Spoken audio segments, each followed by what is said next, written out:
السلام عليكم ورحمة الله وبركاته.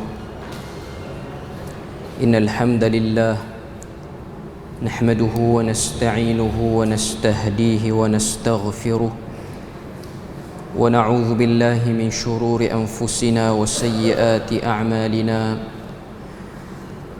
من يهده الله فلا مضل له ومن يضلل فلا هادي له. أشهد أن لا إله إلا الله وحده لا شريك له وأشهد أن محمدا عبده ورسوله. يا أيها الذين آمنوا اتقوا الله وقولوا قولا سديدا يصلح لكم أعمالكم ويغفر لكم ذنوبكم ومن يطع الله ورسوله فقد فاز فوزا عظيما. الحمد لله الذي بنعمته تتم الصالحات. ربنا آتنا من لدنك رحمة وهيئ لنا من أمرنا رشدا. اللهم آت نفسي تقواها وزكيها وأنت خير من زكاها أنت وليها ومولاها. Alhamdulillah, syukur pada Allah Subhanahu wa taala kerana dengan rahmat dan juga limpah kurnia yang Allah Subhanahu wa taala berikan pada kita, dapat kita sama-sama berkumpul pada malam yang mulia ni dalam majlis ilmu, dan kita mohon pada Allah Subhanahu wa taala supaya Allah Subhanahu wa taala tambah dan limpahkan kepada kita rahmat dan juga barakah bila mana kita berada dan berkumpul dalam majlis ilmu yang mulia ni, insya-Allah. Dan insya-Allah pada malam ni seperti mana biasa kita akan menyambung kuliah di sini, iaitu daripada risalah Siratun Nabawiyah Durusun wa Ibar, Sirah Nabawiyah, pedoman dan pengajaran, yang ditulis oleh Al-Fadil Dr. Mustafa As-Sibai rahimahullahu ta'ala, seorang ulama daripada Syam, Syria. Dan kita dah bahas sebelum ni berkaitan dengan muqaddimah, iaitu keistimewaan sirah Nabi sallallahu alaihi wasallam. Kita juga sebut tentang sumber rujukan utama bagi sirah Nabi sallallahu alaihi wasallam, dan juga perkara-perkara penting yang berkait sebagai pendahuluan daripada sirah. Dan malam ni insya-Allah kita akan masuk kepada al-faslul awwal ataupun bahagian yang pertama, fi hayatihi qabla al-bi'tsah, iaitu menceritakan tentang kehidupan Nabi sallallahu alaihi wasallam sebelum diutus menjadi rasul, iaitu di antara usia Nabi sebelum sampai 40-an ataupun 40 tahun.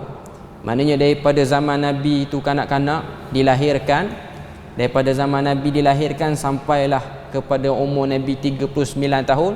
Itu bahagian pertama daripada risalah sirah kita ni. Jadi untuk bahagian pertama pada malam ni, penulis rahimahullahu ta'ala dia letakkan 8 poin. Seperti mana yang dah kita sebut, risalah Sirah Nabawiyah Durusun wa Ibar ni ialah risalah yang ringkas, dan dia pun sebenarnya merupakan silibus bagi orang yang nak buat degree di Universiti Damsyik dulu, sekitar tahun 40-an 50-an. Dan ini ditulis oleh Dr. Mustafa As-Sibai rahimahullahu ta'ala. Dan hakikatnya adalah kekurangan-kekurangan dalam risalah yang ringkas ni, sebab dia risalah yang tidak menyeluruh. Bukan seperti kitab Sirah Rahikun Makhtum, bukanlah seperti kitab sirah yang lain yang mana dia merupakan kitab yang agak tebal perbahasannya ataupun agak panjang perbahasannya. Tapi buku ni dia menjadi pemudah ataupun muqaddimah, ataupun kita sebut sebagai mubtadi', permulaan untuk kita berkenalan dengan sirah Nabi sallallahu alaihi wasallam. Jadi kita tengok apa yang disebutkan oleh penulis. Penulis sebut pada bahagian pertama, dia sebut riwayat-riwayat yang sabit berkenaan dengan kehidupan Nabi sallallahu alaihi wasallam sebelum diutuskan sebagai rasul menunjukkan kepada kita beberapa hakikat berikut. Ada 9 poin yang diletak pada bahagian ni. Yang pertama dia sebut sini Bani Hashim.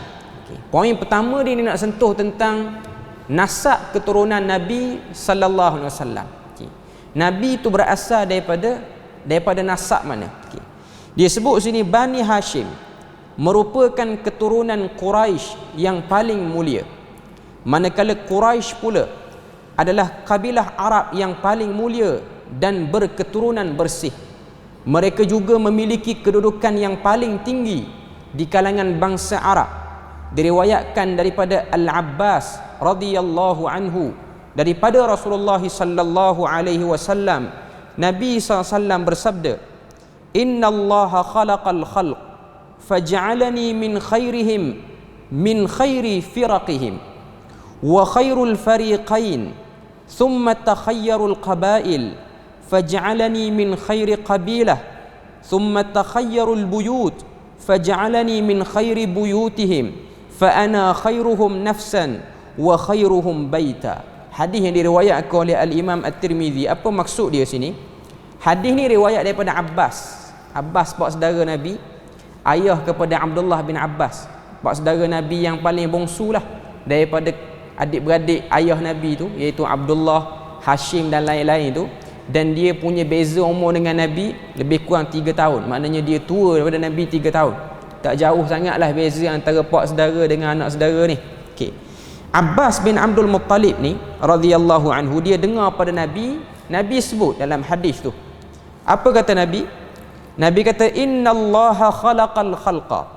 Sesungguhnya Allah Subhanahu wa taala telah mencipta makhluk ini. Makhluk ini tu merujuk pada diri Nabi. Okay. Faja'alani min khairihim min khairi firaqihim. Maka dia telah menciptakan aku daripada sebaik-baik makhluk dan daripada sebaik-baik kelompok di antara manusia. Ini Nabi sebut dalam hadis. Okay. Kemudian Nabi kata wa khairul fariqain, dan aku juga telah dijadikan, dipilih daripada sebaik-baik dua kelompok. Dua kelompok tu apa? Arab dan bukan Arab. Maknanya dalam hadis Nabi sebut innallaha khalaqal khalqa. Allah Taala telah ciptakan satu ciptaan, iaitu makhluk. Makhluk sini ialah merujuk pada manusia. Faj'alani min khairihim, dan dia telah menjadikan aku sebaik-baik makhluk berbanding sekalian manusia. Berbanding sekalian manusia, berbanding sekalian bangsa Arab, berbanding sekalian bangsa bukan Arab dan juga Arab. Maknanya Nabi sebaik-baik orang. Kemudian kata Nabi, "Thumma takhayyarul qabail." Kemudian Allah Subhanahu wa taala meneliti antara kabilah-kabilah Arab ni. Kita dah sebut sebelum ni, apa yang membezakan bangsa Arab dengan bangsa bukan Arab ataupun Ajam? Kita ni masuk dalam kategori Ajam. Okay. Padahal dalam hadis Nabi SAW sebut, "Laisa fadlu Arabiyyin ala a'jami wala a'jamiyyun ala Arabi." Tidak ada kelebihan di atas bangsa Arab berbanding bangsa Ajam, dan tidak ada kelebihan bangsa Ajam berbanding bangsa Arab. Itu Nabi sebut. Tiba-tiba hadis ni mari, Nabi kata faj'alani min khairihim min khairi firaqihim wa khairul fariqain. Dia telah pilih aku daripada kumpulan yang paling baik daripada kumpulan-kumpulan manusia yang ada, dan di antara dua kumpulan, iaitu Arab dan bukan Arab. Okay. Apa best ataupun apa yang lebih sikit bangsa Arab berbanding bangsa-bangsa lain ataupun makhluk lain pada waktu tu, manusia daripada bangsa lain pada waktu tu? Okay. Lebihnya bangsa Arab, pertama pada bahasanya, bahasa Arab tu sendiri. Okay. Kefasihan lidah yang dimiliki oleh bangsa ini, sehingga Tuhan memilih bahasa mereka menjadi bahasa utama bagi kitab suci.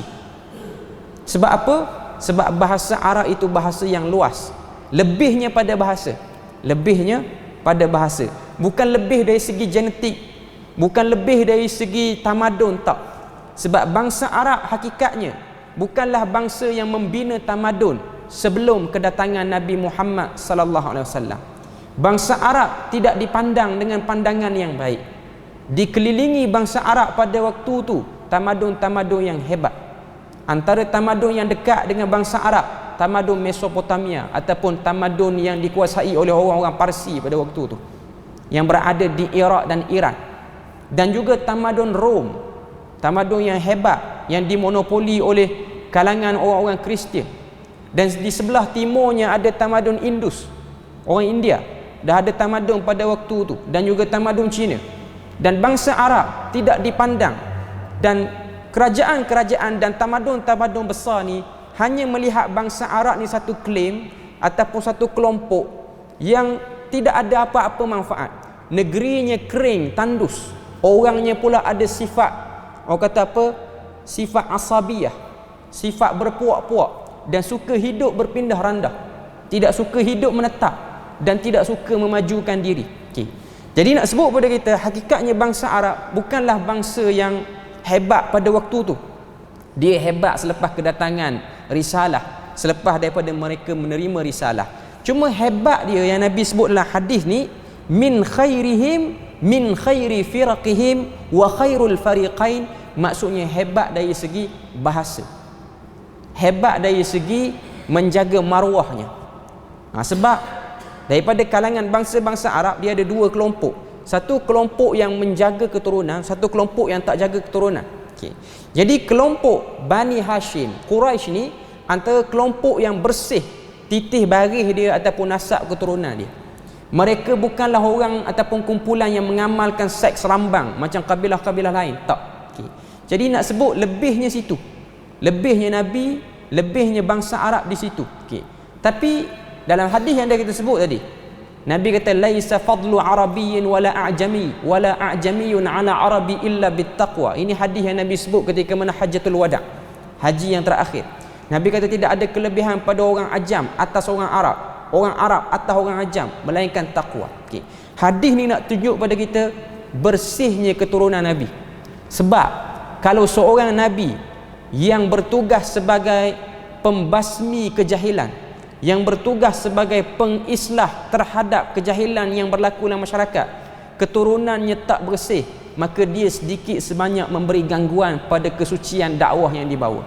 Sebab manusia walau macam mana benar pun fakta yang dia dengar, tapi tetap dia akan cari isu peribadi untuk dia serang. Itu memang konsep manusia. Manusia bila mana dia tengok orang bertentang dengan dia, kontradik dengan apa yang dia faham, ada orang jumpa kita ataupun ada orang lawan kita dengan sebab kefahaman kita lain salah, kefahaman dia betul, kita tak boleh terima kefahaman kita yang dia tegur tu walaupun yang dia bawa tu betul, maka kita akan cari isu-isu peribadi yang boleh menjatuhkan ataupun mendiamkan hujah pihak yang bawa kebenaran bila mana kita degil untuk terima kebenaran. Okay. Jadi nak sebut pada kita, sebab Nabi sebut benda ni, hadis ni Nabi sebut nak tunjuk Nabi ialah the best ataupun terbaik di antara keturunan-keturunan Arab pada waktu tu. Sebab kalau kita tengok Al-Walid bin Mughirah, Al-Walid bin Mughirah ni ayah kepada Khalid Al-Walid. Antara tuduhan yang dia letakkan pada Nabi ialah Nabi ni daripada anak zina ataupun daripada hasil yang tak jelas, sehinggalah Allah Ta'ala turunkan ayat Quran membersihkan Nabi daripada tuduhan tu. Dan Allah Ta'ala menelanjangkan Al-Walid bin Mughirah, dia tu keturunan mana, rupa-rupanya dia tu anak zina. Nak beritahu pada kita, Allah Ta'ala, Nabi sebut hadis ni nak tunjuk bersihnya nasab Nabi. Kemudian Nabi sebut dalam hadis tu, Nabi kata summa takhayyarul qabail, kemudian Allah Ta'ala memilih di antara kabilah-kabilah yang ada, faj'alani min khairi qabilah, maka dia telah memilih aku daripada sebaik-baik kabilah, iaitu Quraisy. Summa takhayyarul buyut, kemudian dia telah meneliti di manakah keluarga-keluarga yang baik, faj'alani min khairi buyutihim, maka dia telah memilih daripada kabilah Quraisy tu, dia pilih Bani Hashim. Quraisy ni dia ada banyak Bani. Bani tu maksudnya kumpulan-kumpulan kecil yang membentuk satu kumpulan besar. Macam kita Melayu, kita bangsa Melayu, orang Melayu. Okay. Tapi dalam Melayu tu ada Jawanya, ada Bugisnya, ada Makassarnya, ada macam-macam. Okay. Jadi hak yang jenis macam tu Bugis, Makassar tu Arab panggil Bani. Kabilah itu ialah kumpulan yang besar. Kabilah itu Quraisy. Bani itu kumpulan kecil. Dan Bani yang paling terbaik dalam Quraisy ni ialah Bani Hashim. Sebab apa? Keturunan Hashim ni ataupun Al-Hashimiyah ialah keturunan yang pemurah, keturunan yang baik dan keturunan yang bersih. Sebab tu kalau kita tengok Hashim, datuk Nabi ni ataupun moyang Nabi ni, nama betul dia Syaibah. Nama betul dia Syaibah. Tapi dipanggil dengan nama Hashim. Hashim tu nama gelaran. Hashim tu maksud dia apa? Hashamal khubzu. Orang yang telah memecahkan ataupun mencarikan roti. Sebab apa? Zaman Hashim jadi pemimpin Mekah, dialah orang yang mula-mula memberi makan secara percuma kepada semua orang-orang yang ziarah ke tanah suci ataupun ke Mekah pada waktu tu untuk menyembah ataupun buat persembahan pada berhala, haji cara jahiliah. Sebelum pada tu pemimpin Mekah daripada bani lain, mereka semua ambil kesempatan. Tapi bila mana pemerintahan tu diberikan kepada Bani Hashim, Bani Hashim tak buat jahat macam bani-bani yang lain. Jadi nama Hashim terkenal. Nama Hashim terkenal. Okay. Dan kalau kita tengok Syaibah, nama asal dia tu Syaibah. Syaibah dalam bahasa Arab maksud dia apa? Syaibah dalam bahasa Arab maksud dia uban. Uban, rambut beruban. Sebab apa dipanggil Tok-Ki Nabi ni? Tok-Ki lah, orang Terengganu panggil Tok-Ki ataupun datuk Nabi ni Hashim. Sebab apa? Syaibah. Sebab apa nama dia Syaibah? Sebab apa diberi nama Syaibah? Sebab dia lahir daripada perut mak dia. Dikatakan sebahagian riwayat, dia ada bahagian yang uban. Keluar pada perut mak dia tu ada rambut yang uban. Dia uban dekat mafraqir ra's, iaitu di antara pembelah rambut ni. Orang sikat rambut belah tengah tu, dia uban situ sikit 2-3 urat. Lepas tu sudrih. Sudrih ni tepi ni, uban situ. Jadi keturunan Hashim lepas pada tu kebanyakan yang lahir dia ada uban walaupun seorang. Satu urat pun dia ada. Okay. Sampai ke hari ni pun. Sampai ke hari ni.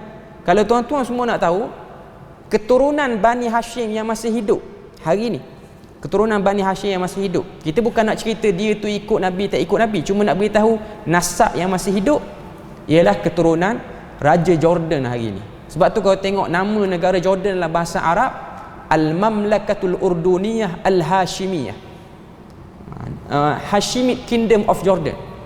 Maknanya Jordan yang diperintah oleh keluarga Hashim, sebab mereka tu ialah asal kumpulan Bani Hashim. Kita jangan ingat keluarga Bani Hashim ni dia, orang kata apa, dia memerintah Arab Saudi sekarang. Arab Saudi tu lain. Cuma yang memegang kerajaan Jordan hari ni ialah itulah keturunan Bani Hashim. Tapi kalau nak tanya dari segi ikut tak macam Nabi buat, tu kita bincang lain. Walaupun keturunan raja belum tentu ikut apa yang Nabi buat lagi, keturunan Bani Hashim. Itu biasalah, mana-mana tempat pun pemimpin dia akan mengalami benda-benda seperti itu. Okay. Cuma nak cerita pada kita, keturunan Bani Hashim tu sampai hari ni, kalau dia tengok raja muda dia sekarang, Al-Malik, dia tak panggil Malik, dia panggil Amir. Kita panggil raja muda lah. Okay. Tak jadi raja lagi, pemangku raja. Al-Amir Hussein bin Abdullah yang umur 20-an baru. Okay. Dia ada uban kat tepi ni, walaupun tak banyak, tapi ada uban tengah ni dan tepi ni. Jadi benda tu dia macam jadi pengenalan umum kepada keturunan Bani Hashim. Dia memang semula jadi keluar macam tu. Semua jadi keluar macam tu. Okay. Dia tak dibuat-buat, dia keluar dah ada uban. Sebab tu Tok-Ki dia tu ataupun moyang dia tu Hashim tu dinamakan dengan nama Syaibah, sebab dia keluar pada perut mak dia ada uban sikit. Tapi dia tu baik, orang yang baik, orang yang telah uruskan Kaabah, uruskan Mekah dengan baik. Sebab projek beri makanan percuma ni dia yang mula-mula buat. Sebelum pada tu mana-mana orang luar yang diperintah oleh bani lain, mereka ambil kesempatan, mereka naikkan harga barang kalau tiba waktu musim haji jahiliyah. Okay. Jadi Nabi sebutlah hadis, Nabi kata summa takhayyaral buyut, kemudian telah dipilih daripada kabilah itu bani-baninya. Okay. Faj'alani min khairi buyutihim, maka aku telah dipilih daripada sebaik-baik bani itu, iaitu Bani Hashim. Fa ana khairuhum nafsan, maka kata hadis, maka kata Nabi SAW, aku inilah sebaik-baik jiwa, sebaik-baik orang, sehingga dipilih menjadi rasul dan penutup kepada sekalian Nabi. Wa khairuhum baita, dan sebaik-baik bani ataupun sebaik-baik asal keturunan. Okay. Jadi hadis ni bukan nak puji orang Arab secara keseluruhan. Hadis ni cuma nak beritahu keturunan Nabi bersih. Mana-mana orang yang nak buat tuduhan, nak serang Nabi atas keturunan, serangan itu sia-sia.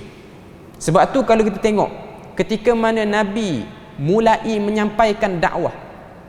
Kan kalau tengok dalam satu hadis, kata seorang sahabat Nabi ni, aku pernah lihat dia berada di Suq Al-Majaz. Suq Al-Majaz ni pasar Al-Majaz yang berada di antara Mekah dan Taif. Hari-hari aku akan tengok Nabi ni keluar situ. Nabi akan sebut pada kalian ataupun sekalian orang yang ramai, Nabi kata, qulu la ilaha illallah tuflihu. Katakanlah la ilaha illallah, kamu akan berjaya. Itulah yang Nabi sebut. Bila mana Nabi dah start dakwah secara terang-terangan. Orang tak suka Nabi sebut benda tu. Orang tak suka Nabi kritik sembahan terhadap berhala. Orang tak suka Nabi kata sembah berhala ni tak betul. Tapi tak sukanya mereka itu, bila mana mereka tak puas hati, mereka nak diamkan Nabi, dia orang tak diam, dia orang tak serang Nabi dengan gunakan caci maki terhadap nasab. Dia orang tak akan buat. Sebab dia orang tahu nasab keturunan Nabi ni nasab yang baik. Kalau kita caci maki nasab Nabi, maknanya orang tu orang yang tak tahu asal usul siapa diri Nabi tu sendiri. Jadi itu dia jadi kredit pada Nabi, dia jadi nilai tambah bagi Nabi, diri Nabi tu sendiri, Nabi daripada kabilah yang bersih. Nabi daripada kabilah yang bersih. Itu poin pertama dia. Sini Dr. Mustafa As-Sibai dia sebut, oleh kerana keturunan baginda adalah mulia daripada kalangan Quraisy, kita tidak temui isu keturunan menjadi bahan celaan mereka terhadap Nabi. Jadi isu celaan terhadap nasab tidak berlaku. Melainkan orang kata Nabi ni abtar. Abtar ni maksud dia apa? Orang yang terputus. Kita baca Quran kan, inna syani'aka huwal abtar. Abtar ni maksudnya orang lelaki yang tak kuat batin dia. Bagi orang Arab itu gelaran dia. Sebab kahwin tak dapat ramai anak lelaki, dapat ramai anak perempuan. Nabi macam tu. Nabi dapat ramai anak perempuan. Jadi orang Arab panggil Nabi ni abtar. Siapa yang mula-mula panggil Nabi tu? As bin Wa'il. As bin Wa'il ni ayah kepada Amru bin Al-As, toki kepada Abdullah bin Amru bin Al-As bin Wa'il. Jadi nak beritahu pada kita, itu semua celaan yang dilakukan pada Nabi, tapi orang tak cela Nabi pada nasab. Cuma zaman kita ni orang akan cari kekurangan ataupun benda tak betul pada Nabi ni ialah pada isu perkahwinan. Kan kalau kita biasa dengar orientalis barat ataupun hatta golongan-golongan yang Islam tapi dia termakan dengan konsep tu. Antara benda yang diorang ragu ialah isu perkahwinan Nabi dengan sebahagian isteri Nabi pada usia yang tak sampai 10 tahun. Kahwin dengan Aisyah tak sampai usia 10 tahun. Benda tu jadi isu. Tapi kalau tengok, kita buka buku sirah, kitab sirah, ada tak hadis Abu Jahal dia jahmun Nabi ataupun dia tentang Nabi pada isu perkahwinan? Tak berlaku. Dia hanya berlaku zaman kita. Sebab apa? Sebab suasana zaman kita tu pelik. Bila mana tengok orang kahwin, budak, umur tu budak, perempuan tu umur budak. Zaman kita, zaman 20-20 ni orang jadi pelik. Kahwin, orang lelaki kahwin usia budak tu belasan ataupun bawah pada 10. Dia jadi satu benda yang pelik. Tapi zaman Nabi dia tak pelik. Bukan kata zaman Nabi, hatta orang Melayu kita pun tahun 40-an, tahun 50-an, mak-mak ayah kita ataupun tok nenek kita berkahwin pada usia 18, 14, itu isu biasa. Saya kata tu sebab mak dan ayah saya sendiri. Ayah saya kahwin umur 18, mak saya umur 14, tahun 50-an. Tak jadi isu. Tak ada pejabat agama nak pergi petikai, tidak ada orang nak pergi naikkan pada hak asasi manusia, tak ada. Sebab semua orang berkahwin dengan umur macam tu. Semua orang berkahwin dengan umur macam tu. Sebab tu kita tengok sebahagian orang-orang tua kita yang berumur 70, 80, beza dia dengan anak kadang-kadang tak sampai 20 tahun. Sebab kahwin muda. Nak beritahu zaman Nabi lebih awal lagi daripada zaman tok nenek kita.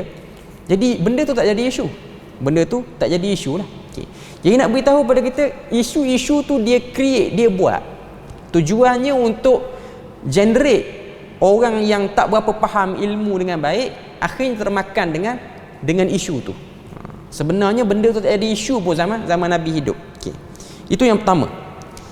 Yang kedua, kata Dr. Mustafa As-Sibai, baginda membesar sebagai anak yatim. baginda membesar sebagai anak yatim. Annahu nasya'a yatiman faqad mata abuhu Abdullah wa ummuhu hamilun bihi lisyahraini fahasib. Okay. Baginda membesar sebagai anak yatim. Bapa baginda yang bernama Abdullah telah meninggal dunia ketika ibu baginda baru mengandungkan baginda selama 2 bulan. Apabila baginda berusia 6 tahun, ibu baginda iaitu Aminah pula meninggal dunia. Oleh itu semasa kecil baginda sallallahu alaihi wasallam telah merasa pahit maung tidak mendapat belayan kasih sayang ibu bapa. Selepas itu baginda telah dipelihara oleh datuk baginda iaitu Abdul Muttalib ketika berusia 8 tahun. Datuk baginda pula meninggal dunia. Dengan itu baginda selanjutnya dipelihara oleh bapa saudara baginda iaitu Abu Talib sehingga baginda besar dan dewasa dan sehingga Nabi kahwin pun. Jadi nak sebut pada kita, Allah Subhanahu Wa Taala pilih Nabi daripada keturunan yang baik. Walaupun keturunan tu keturunan bangsawan, keturunan yang hebat, keturunan yang daripada kalangan pemimpin-pemimpin Mekah, pemimpin masyarakat. Tapi Allah Ta'ala menguji corak hidup Nabi tidak seperti anak-anak pemimpin ataupun anak-anak bangsawan yang lain, yang mana mereka mungkin hidup dalam keadaan kaya ataupun hidup dalam keadaan yang dihormati dengan sebab pengaruh mak dan ayah dia. Nabi dihormati, cuma Nabi kurang dari satu sudut, iaitu Nabi tak sempat merasai kasih sayang daripada ibu dan ayah. Tak sempat rasa lama.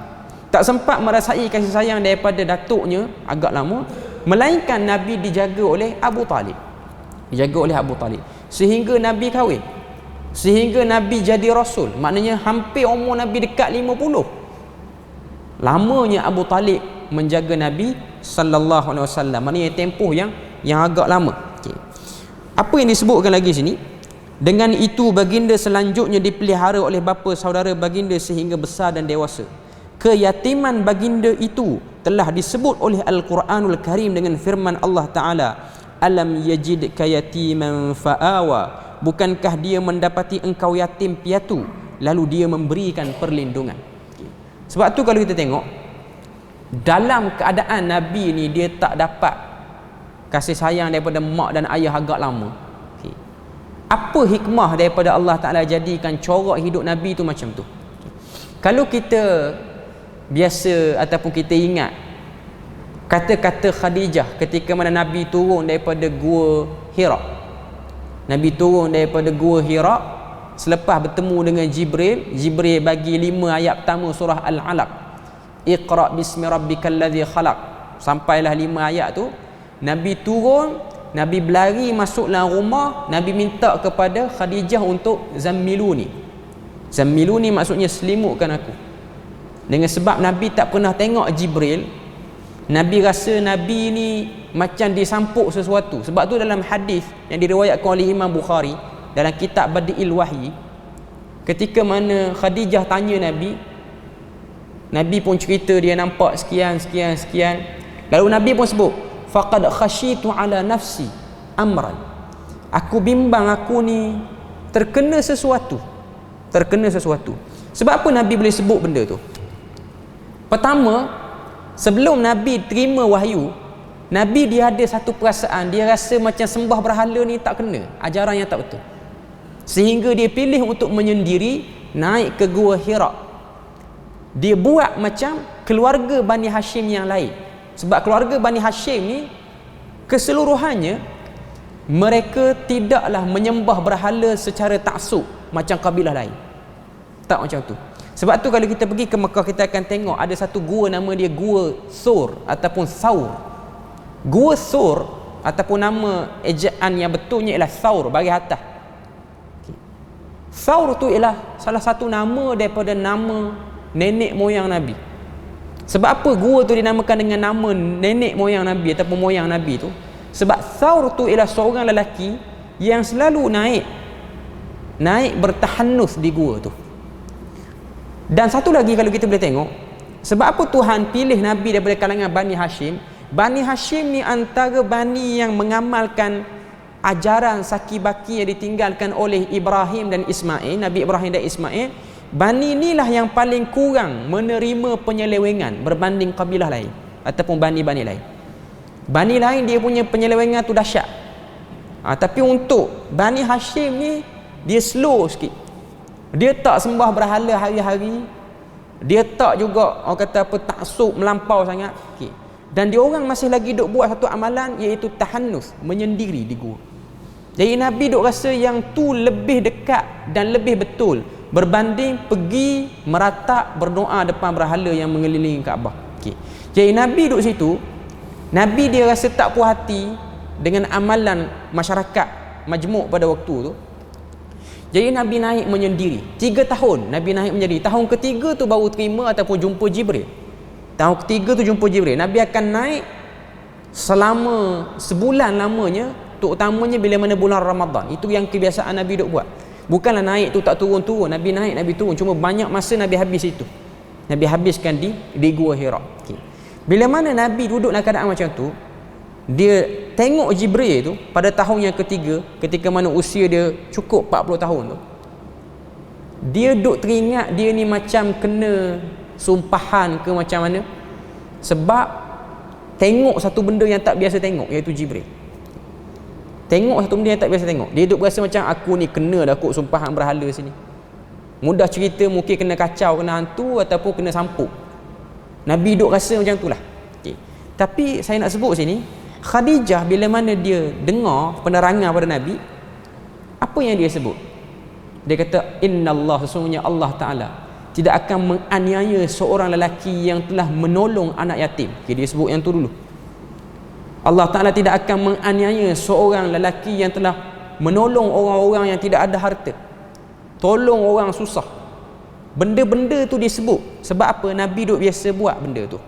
Antara sebab Allah Ta'ala jadikan Nabi yatim. Bila mana Nabi tu yatim, tak ada ayah, tak ada mak, tak ada datuk lagi, Nabi tengok ada orang yang yatim, budak yang yatim, perasaan dia sama. Perasaan dia sama. Kesiannya Nabi itu sama dengan orang yang mengalaminya. Itu antara hikmah. Sebab seorang Nabi ni, dialah yang paling emosional bila mana dia tengok hamba, bila mana dia tengok umatnya tu diuji dengan emosi. Dia yang paling boleh merasai benda tu. Sebab tu kata Ibnul Qayyim Al-Jauziyah dalam kitab dia kitab berkenaan dengan sirah, saya tak ingat apa nama kitab dia. Dalam kitab tu dia sebut Nabi SAW ni tidak diuji kepada diri Nabi, tidak diuji kepada kita semua manusia ni, melainkan ujian tu Nabi pernah kena dan Nabi pernah rasa. Apa saja ujian yang manusia duk lalui ni, benda tu Nabi pernah rasa. Benda tu Nabi pernah rasa. Itu yang disimpulkan oleh Ibnul Qayyim Al-Jauziyah. Ibnul Qayyim Al-Jauziyah dalam kitab sirah yang terakhir, saya tak ingat nama kitab dia tu, Zadul Ma'ad. Okay, nama kitab tu. Dalam kitab Zadul Ma'ad, dia sebut kesimpulan akhir, Nabi tidak pernah mengalami ujian melainkan Nabi kena dulu. Mesti Nabi kena dulu. Okay. Sebab tu antara hikmah dia dilahirkan Nabi tu yatim. Okay. Itu poin yang kedua. Poin yang ketiga, Rasulullah menghabiskan 4 tahun pertama zaman kanak-kanak di padang pasir di perkampungan Bani Sa'ad. Oleh itu baginda membesar dengan tubuh yang kuat, jasmani yang sejahtera, lidah yang fasih, jiwa yang berani dan mampu menunggang kuda dengan baik sekalipun masih kecil usianya. Bakat-bakat baginda terasah dalam kemurnian dan keheningan padang pasir di bawah kilauan pancaran matahari dan udara yang bersih. Dia cerita pada kita ni, bila mana Nabi ni kematian ayah, kematian mak, kematian datuk dia, maka Abu Talib ni dia jaga Nabi dengan baik. Sebelum pada tu pun mak Nabi ataupun datuk Nabi ni dia jaga Nabi dengan baik. Cuma tempoh dia jaga tu tak lama. Ketika mana Nabi kecil tu dihantar menyusu di perkampungan Bani Sa'ad. Halimatus Sa'diyah daripada Bani Sa'ad tu. Halimatus Sa'diyah ni, kalau dia tengok dia orang miskin, dan Bani Sa'ad ni adalah satu bani yang terpinggir jauh sikit luar pada Mekah. Dia orang ni bila mana nak cari duit lebih, dia orang akan pergi jumpa dengan Quraisy, kabilah yang hebat ni. Pergi jumpa dengan mana-mana bani yang duduk dalam Quraisy tu, minta takut-takut ada anak yang baru lahir untuk disusukan. Dan mengharapkan upah. Halimatus Sa'diyah, kalau kita tengok dalam kitab-kitab sirah dia sebut, bila mana dia pergi, dia tak dapat mana-mana bayi yang okey. Melainkan dia dengar ada satu bayi yang dah kematian ayah dan mak dia pun dah mati, bayi tu je ada. Bayi tu saja ada. Jadi bila sebut ayah dah meninggal, mak dah meninggal, jadi upah tak ada, upah tak banyak sebab mak dan ayah dah meninggal. Okay. Tapi dia kata biarlah daripada aku pulang tangan kosong, baik aku ambil dah juga bayi ni. Dia ambil, saya ringkas cerita, Allah Ta'ala berkati tanamannya, Allah Ta'ala berkati ternakannya. Sehingga kalau tengok dalam riwayat, kata suami kepada Halimatus Sa'diyah, semenjak engkau menyusukan budak ni yang nama Muhammad ni, tidak pernah pun kantung kambing tu, kantung susu dia tu kecut, melainkan penuh dengan susu. Maknanya budak ni bawa berkat. Jadi dia pelihara Nabi betul-betul. Betul-betul dia pelihara Nabi. Okay. Jadi nak beritahu kepada kita, kebiasaan orang Arab, dia akan hantar anak dia menyusu dengan mak lain. Itu memang kebiasaan orang-orang Arab. Okay. Dari segi perubatan, ni yang kita tengok dalam banyak artikel tulis, dan saya sendiri pun pernah tanya. Dari segi perubatan, ianya baik untuk diri Nabi, untuk diri bayi.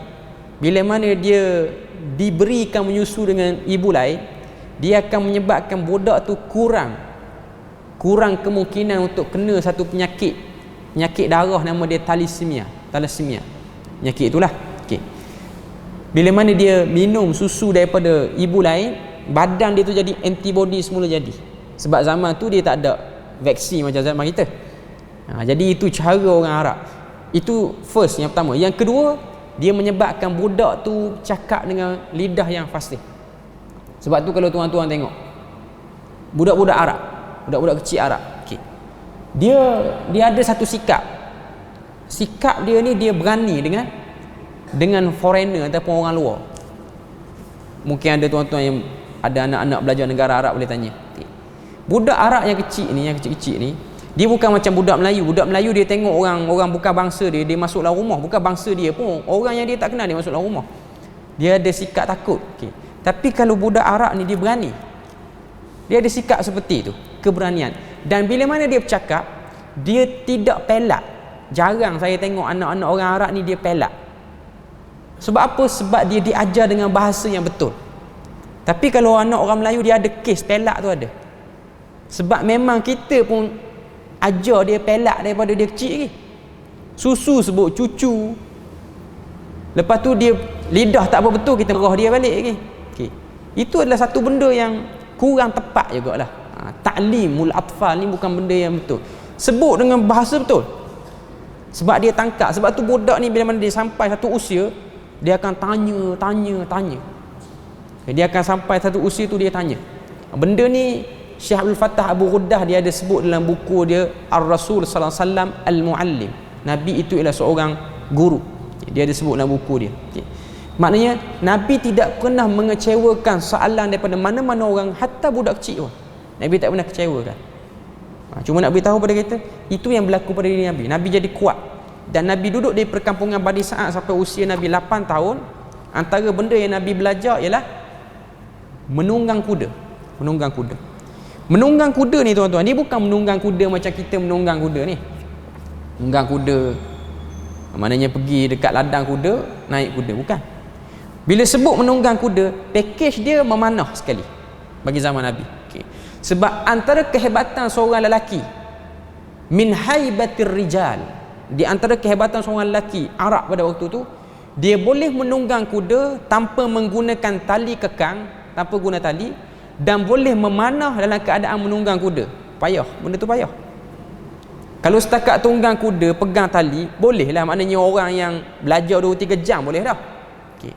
Tapi nak tunggang kuda tanpa pakai tali, kita tak jatuh, kuda pun rasa selesa dengan kita, bukan benda senang.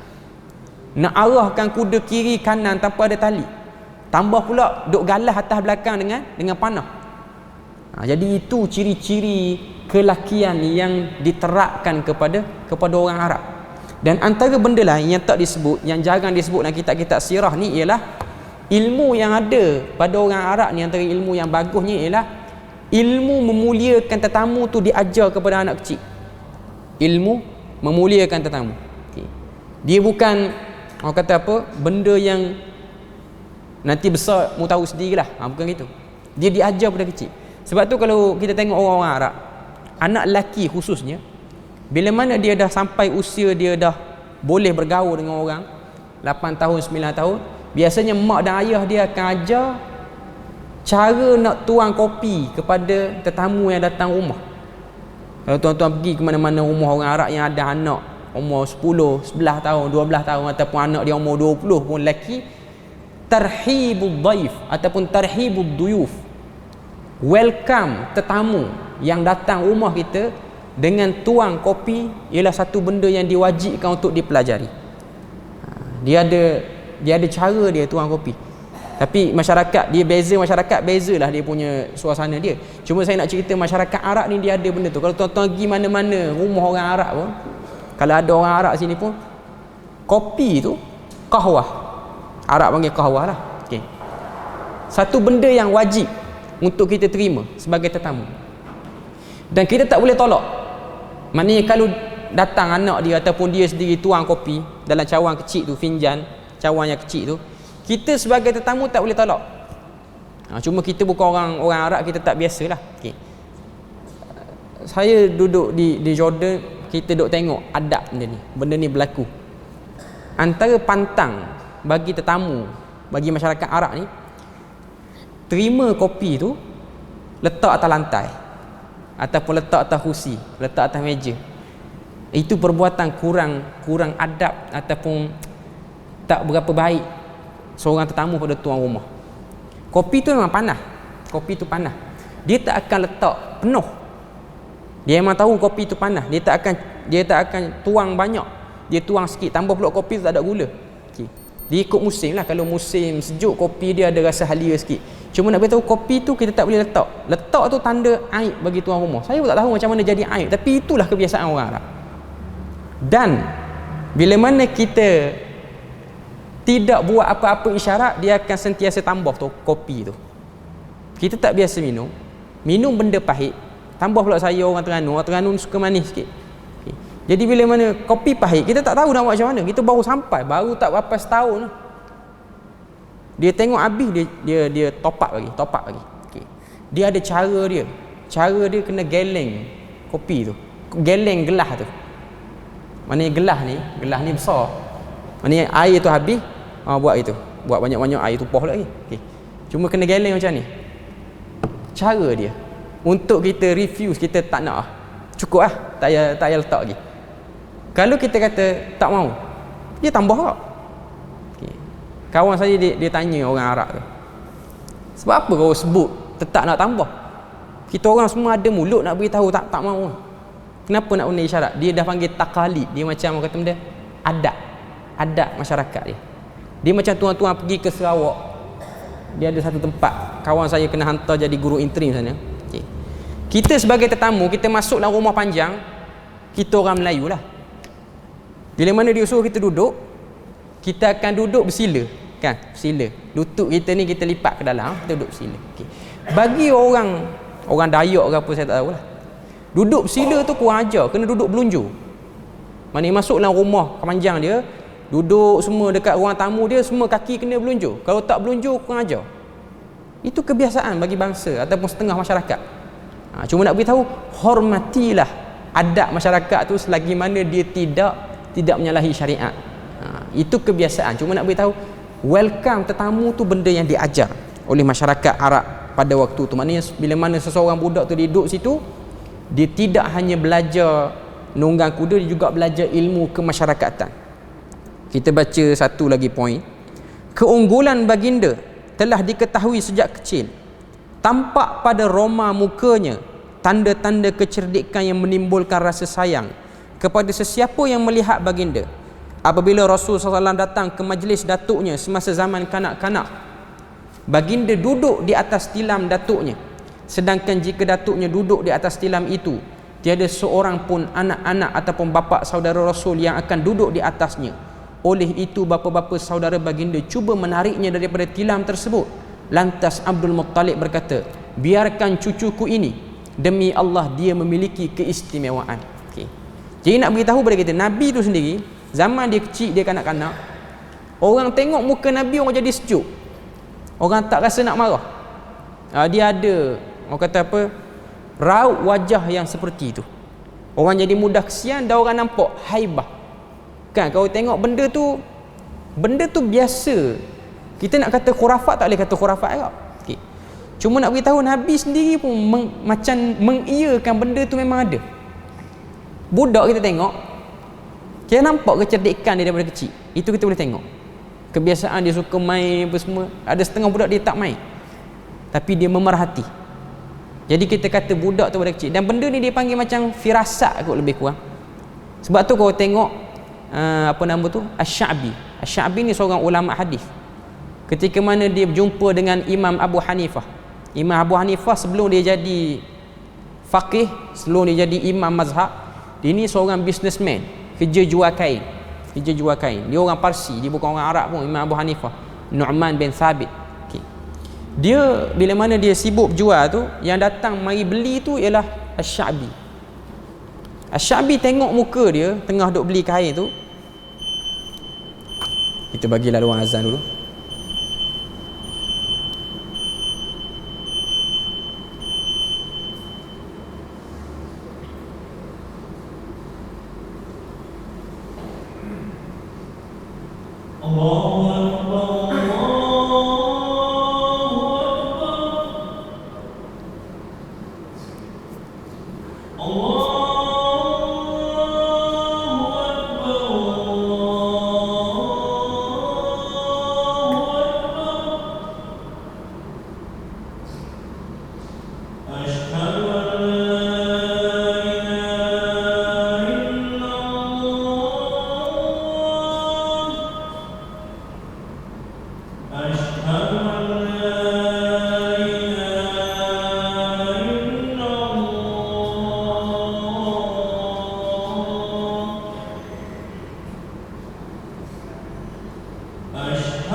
Kita sambung cerita tadi. Cerita Asy-Sya'bi dengan Al-Imam Abu Hanifah Nu'man bin Thabit. Okay. Bila mana Asy-Sya'bi ni dia tengok Imam Abu Hanifah yang tengah sibuk duk jual kain tu, dia tanya satu soalan pada Imam Abu Hanifah. Ini kita boleh tengok dalam kitab Siyar A'lam An-Nubala oleh Al-Imam Az-Zahabi rahimahullah. Dia tanya pada Imam Abu Hanifah, ila man takhtalif? Kamu biasa pergi jumpa siapa? Maka jawab Imam Abu Hanifah, la akhtalifu ila ahadin. Aku tak jumpa siapa-siapa pun. Lepas tu dia kata ilal ulama, kata Asy-Sya'bi. Dia kata pergilah kamu cari ulama. Fa innaka fi nafsika nurun. Aku melihat pada diri kamu itu cahaya. Yang mana cahaya yang boleh menjadikan kamu seorang alim. Waktu tu dia dah umur 30-an ataupun 20 lebih, nak masuk 30-an. Okay. Nak sebut pada kita apa? Ini dipanggil firasat. firasat, dia bukan nujum ataupun dia bukan ramal masa depan. Dia tengok pada orang kata apa, kebiasaan, tajrubah. Dia macam cerita ketika mana Abbas dia tengok Nabi nak wafat 3 hari sebelum Nabi wafat. Ini ada disebut dalam Zadul Ma'ad.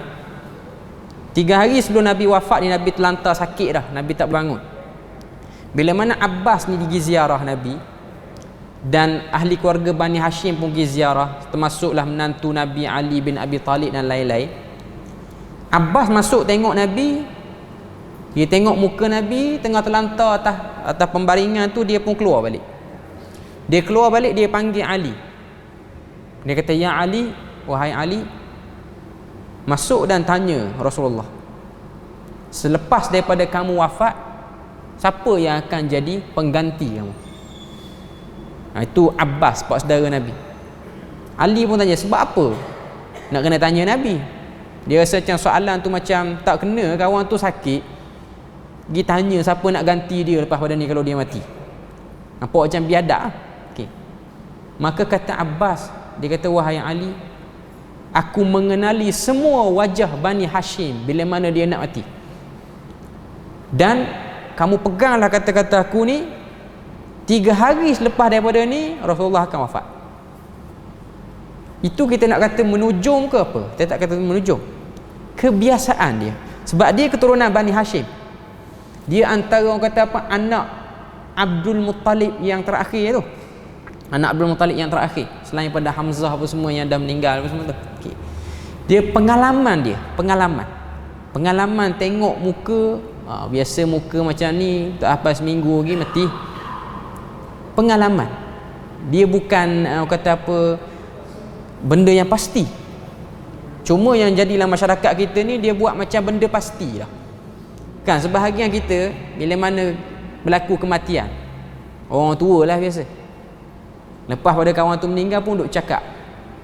Iaitu sebenarnya masa saya ziarah dia di hospital, saya tengok dah hidung dia jatuh. Biasa sebut lagu tu. Telinga dia dah lembek dah. Macam-macam lah dia punya tanda-tanda tu. Sebab tu kau tengok ada orang duk sebar dalam WhatsApp pun ada, orang duk tulis pun ada. 100 hari tanda-tanda sebelum mati. Daging sini berdenyut, daging sini bergetar, tulang sini rasa tak sedap, urat sini rasa tertarik. Okay.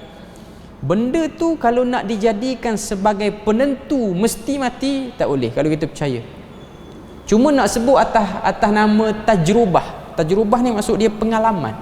Macam doktor-doktor dia jangka sakit, dia diagnos paling lama 6 bulan.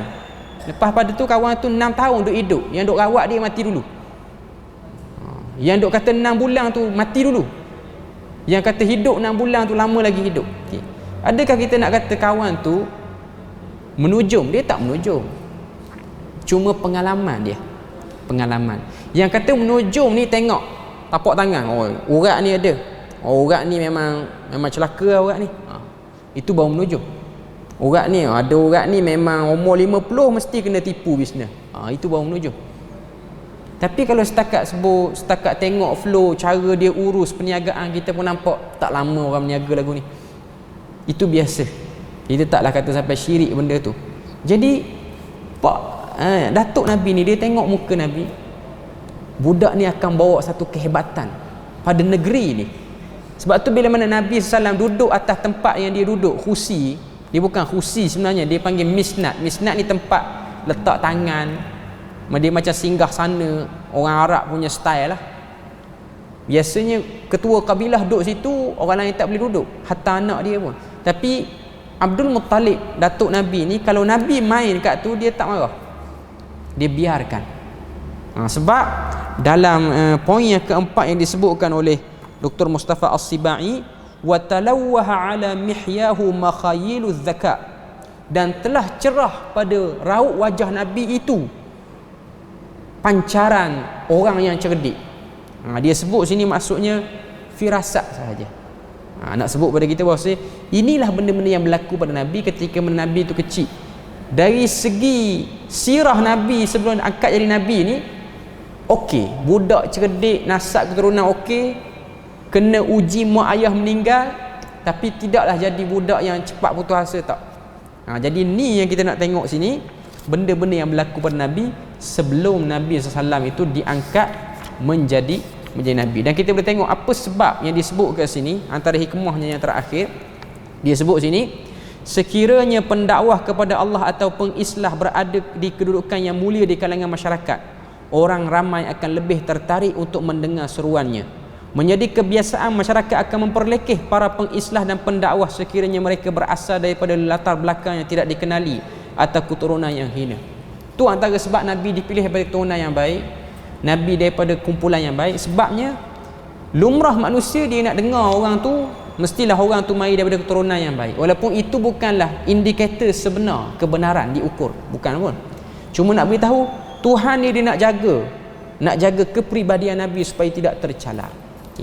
Jadi itulah sedikit sebanyak perbahasan kita pada malam ni. Kita dah bahas 4 poin, kita ada baki 5 lagi poin yang akan datang kita akan bahas.